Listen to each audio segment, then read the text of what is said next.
All right. I'm Kobe Walmsley. This project was sponsored by Point 72 and the genius mind of our sponsor over there, who is incredible. And he also helped us a lot during this presentation. So, I need the clicker.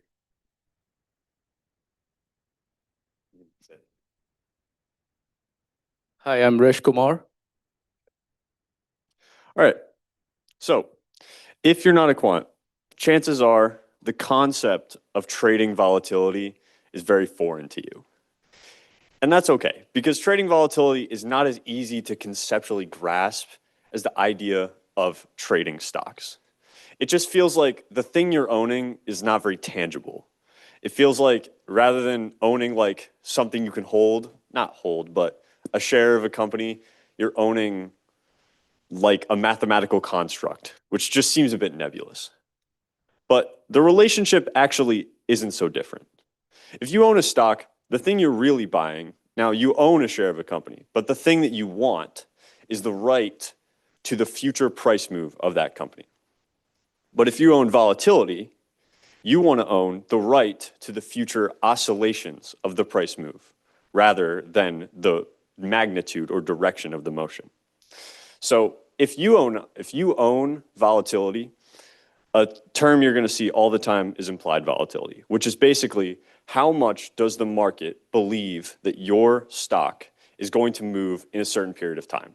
And the best way to think about this is with this slide where you can see oscillations. If the market is pricing in, let's say, 100 oscillations per week, but then 1,000 oscillations happen and you were long volatility, you can make money. Implied volatility is the forecasted value of volatility that you'll see that determines the price of options. And that gives a clue for how we own volatility at all. We have to use options. And the method that we're specifically going to use to go long volatility is called gamma scalping. But to build to gamma scalping, there's a lot we need to define first. So first, the goal, we want to be long volatility. How do we do that? We start by checking options prices. We want to find options prices with cheap volatility, which basically means the implied volatility that these options have priced in is lower than what we believe or have forecasted will actually happen. Let's use a real example with, let's buy call options on a stock that you think is going to be more volatile than the market says it will be. That's the first step of gamma scalping.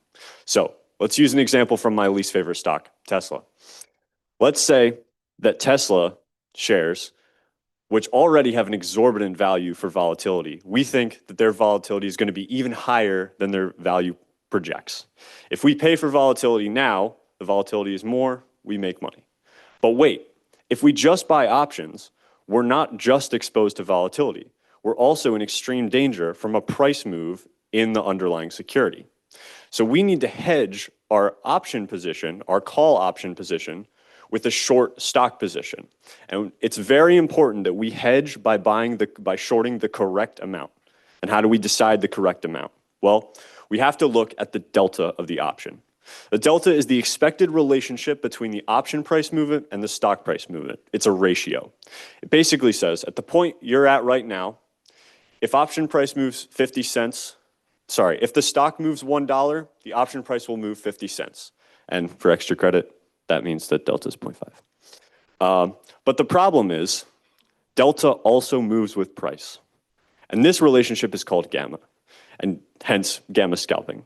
And gamma can be a problem for a lot of investors. But if we have a very high gamma, that's good for us. So let's play out a real life example. We start down here at a low price. Our delta is 0.5 and our position is balanced. But then our price goes up. Our delta then moves to 0.6, which means our position is not balanced. We need to change the amount of shares we have shorted to maintain our balance and protect ourselves from any price movement. So we short more stock, and now our portfolio is rebalanced. So this is called delta hedging, and it's very important.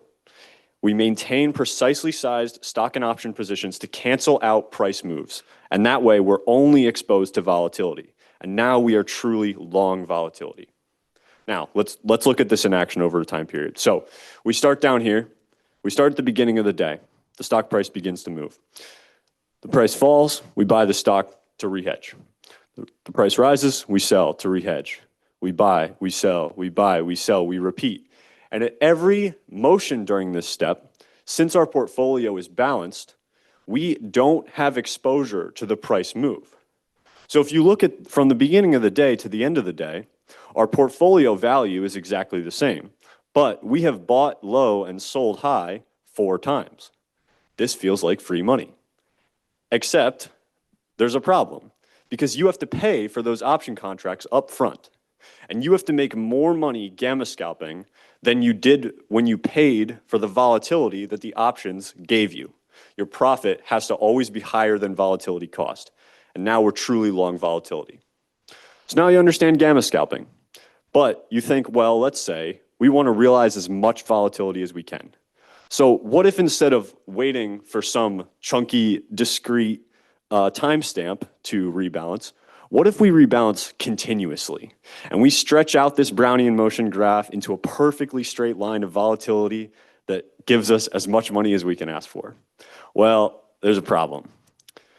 No matter what Robinhood tells you, buying stocks ain't free. Your transaction costs are going to kill you if you do this. So we have 2 forces at play here.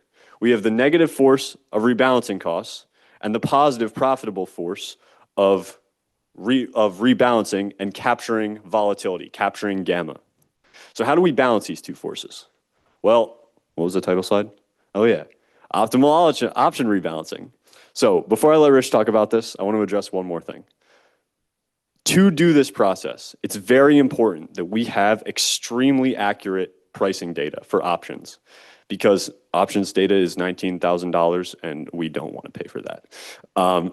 And so we can build these pricers ourselves, and this project is still in progress, and that's a lot of the effort we've spent so far. So to talk about the pricing and the optimal option rebalancing strategy, Rish.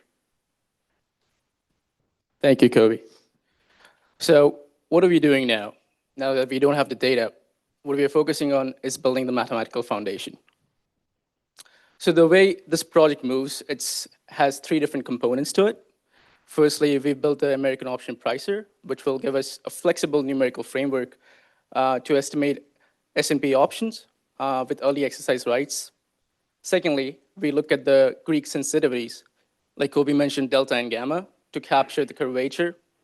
And lastly, the big goal, formulating an optimal gamma hedging policy that will let us find the optimal boundary where we should rebalance to minimize transaction costs.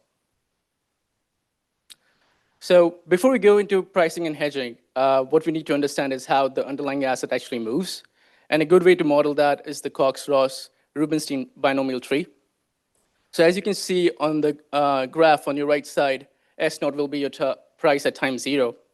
And what we do here is, instead of using a continuous SDE, we try to discretize into small time steps, which where you can go either up or down with values. You will be e raised to sigma times square root of t over n, where t corresponds to your time to maturity and n is the number of time steps you want, and sigma is the volatility. And it basically is based on the underlying SDE given on the left, where mu will be a drift term, which will be known to you. It will be the risk rate minus the dividend yield. And this second term, which is sigma st dwt, is the one you're trying to estimate the volatility. And this will give you the up and down movements per time step. This binomial tree then, using the terminal payoff at time t, you can do backward induction and calculate the estimated value of your underlying asset at every time step. Now, getting to calculating the American option at every time step. So the first step would be the terminal payoff, which is basically your intrinsic value, the maximum of your intrinsic value on 0 for both call and put options. And then once you have that, you basically do backward induction for every time step from that to time 0. At every step, we'll evaluate 2 values. One will be the continuation value, which is basically the discounted expected value if you held that option until maturity. And the other would be the immediate exercise value, which is just the intrinsic value of the option. And using those, you will find the optimal American option value at that point by finding what's the max between continuation value and the immediate exercise value. Now, An important thing to note here is this is only specific to American options because American options give you the right to early exercise early exercise rights as compared to European options.